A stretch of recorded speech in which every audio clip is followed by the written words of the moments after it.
21 বছরের ভালোবাসার মানুষগুলোর ভালোবাসাকে বিসর্জন দিয়ে 2 বছরের ভালোবাসার মানুষটার হাত ধরে চলে এসেছিলাম।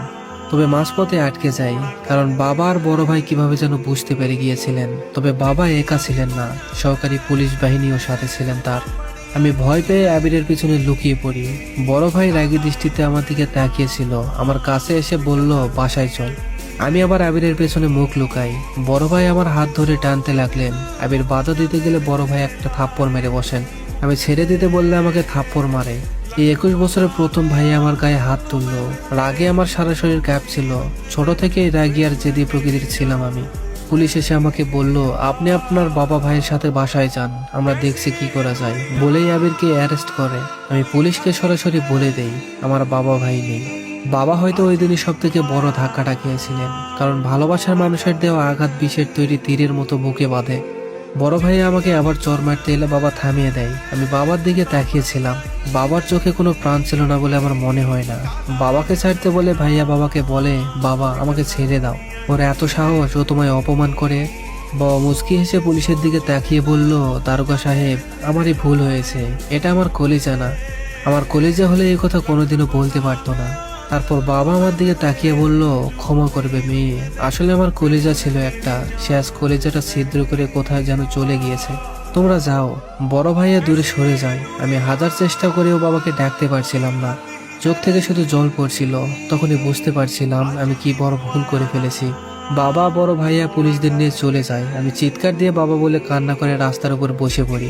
আবির পেছন থেকে এসে আমায় ধরে বলেছিল, চিন্তা করো না, সব ঠিক হয়ে যাবে। আমি আবিরের এই সান্ত্বনা বাণীটা ওই দিনই মেনে নিতে পারছিলাম না, কারণ আমি তো আমার বাবার মেয়ে। বাবার রাগ অভিমান সবটা আমার জানা ছিল। আমি ঈশিতা, বাবা মায়ের একমাত্র মেয়ে। তবে আমার বড় একটা ভাই আছে। দুনিয়ার সবার ভালোবাসা পরিমাপ করা গেলেও এই দুইজনের ভালোবাসা কখনো পরিমাপ করতে পারা যাবে বলে আমার মনে হতো না। বড় ভাই আমার আদর করে মুনি বলে ডাকতো, আর বাবা আদর করে কলিজা বলে ডাকতো। আমার বুদ্ধি হওয়ার পর থেকে আমি একদিনও শুনিনি বাবা আমায় আমার নাম ধরে ডেকেছে। সবসময় শুধু কলিজা বলেই ডাক দিত। আর আমিও বাবার এই ডাকটাতেই বেশি প্রশান্তি খুঁজে পেতাম। বড় হওয়া অব্দি একটা দিনও একটা ক্ষণ বাবা আমায় বকা অব্দি দেননি। মায়ের তো দূরের কথা, আম্মা মাঝে মাঝে বলতো, মেয়েদের এত আদর দেওয়া ভালো না, বুঝলে, বেশি আদর দিলে পোলাপন খারাপ হয়ে যায়। বাবা তখন রাগী দৃষ্টিতে মায়ের দিকে তাকিয়ে বলতো, আমার আর আমার কলিজার মধ্যে তুমি আসবা না। ও আমার কলিজা, আমার সব ভালোবাসাটুকু ওর জন্য, আমার পরিটার জন্য। আমি যতক্ষণ অবধি বাসায় পৌঁছাতাম না, বাবা তেমাতার মোড়ে কাছে এসে দাঁড়িয়ে থাকতো আর বাসায় মাকে খাবার রেডি করে থাকতে বলতো। আমি কলেজ থেকে ফিরলে বাবা ভাইয়া মা তবেই খাবার খাইতো। সবসময় নিজেকে রাজকন্যা মনে হতো। এটাও মনে হতো আগেকার রাজকন্যারা যদি এখন বেঁচে থাকতো তবে হয়তো তারাও আমাকে দেখে হিংসা করতো। আবিরের সাথে আমার পরিচয়টা হয় কলেজেই। প্রথমে ফ্রেন্ডশিপ, তারপর বেস্ট ফ্রেন্ড, তারপরে ভালোবাসার মানুষ। কি নেশায় পড়েছিলাম জানি না, যার জন্য বাবা মা ভাইয়ের ভালোবাসাটাও আবিরের ভালোবাসার কাছে ফিকে বা তুচ্ছ মনে হলো। আবিরের সাথে আমার রিলেশন চলাকালীন সময়ে ভাইয়া কিভাবে যেন বুঝতে পেরে যায়, আর তার ফলেই আজ আমাদের পালানোর মতো এত বড় খারাপ কাজটা করতে হলো। কারণ ভাইয়া আমার জন্য বিয়ের সম্বন্ধর কথা বলা বলি করছিল, আর আবিরকে ছাড়া অন্য কাউকে বিয়ে করা আমার পক্ষে সম্ভব ছিল না। আবিরের বাসাতে ঢুকেই প্রথম যে আঘাতটা পাই আমার শাশুড়ি আর ননদের থেকে, সেটা হলো তারা মুখ বাঁকিয়ে বলছিল, মেয়ে দেখলে ঠিক আছে, বিয়ে করলে ঠিক আছে, তো দেশে কি লম্বা মেয়ের অভাব ছিল? এই ব্যাটলা মেয়ে তোর চোখে পড়লো কেমনে রে? আমি চুপ করে মাথা নিচু করেছিলাম। শুনেছিলাম আবির ওর মায়ের বাধ্য ছেলে, কিন্তু মা পাগল ছেলে এটা জানতাম না। বাধ্য আর পাগলের মধ্যে পার্থক্য আছে।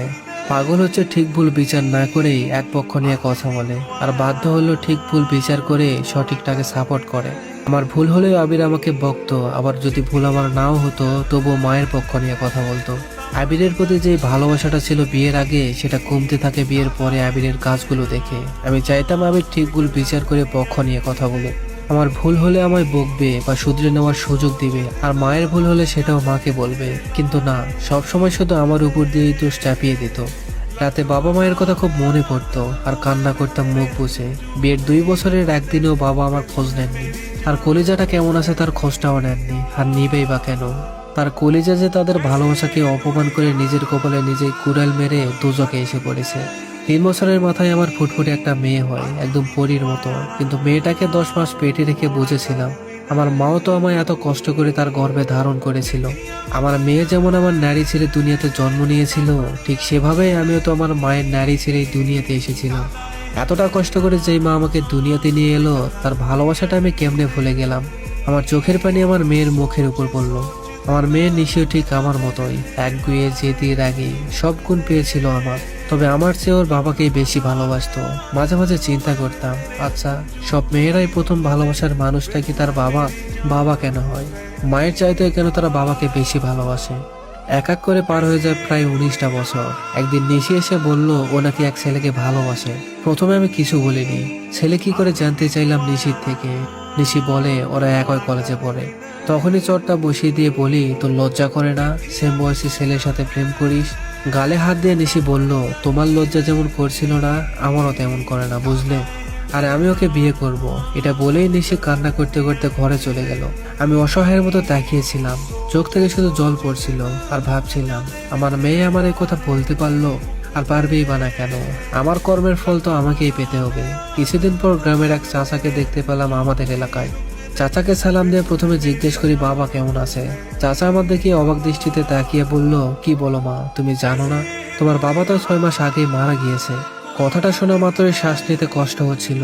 মনে হচ্ছিল আমি মাটির উপরে না, শূন্যে ভাসছি।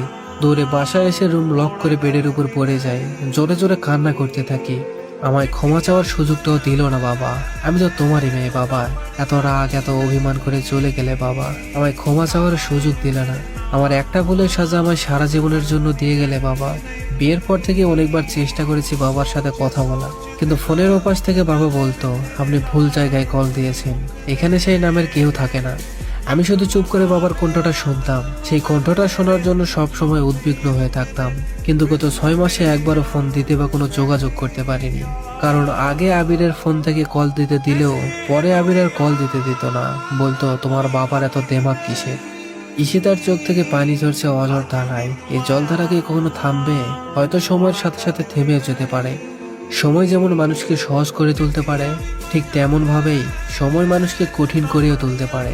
ভাই, পরিবারকে ছেড়ে গেলে পরিবারের মানুষগুলো কতটা কষ্টে থাকে এবার বুঝছো?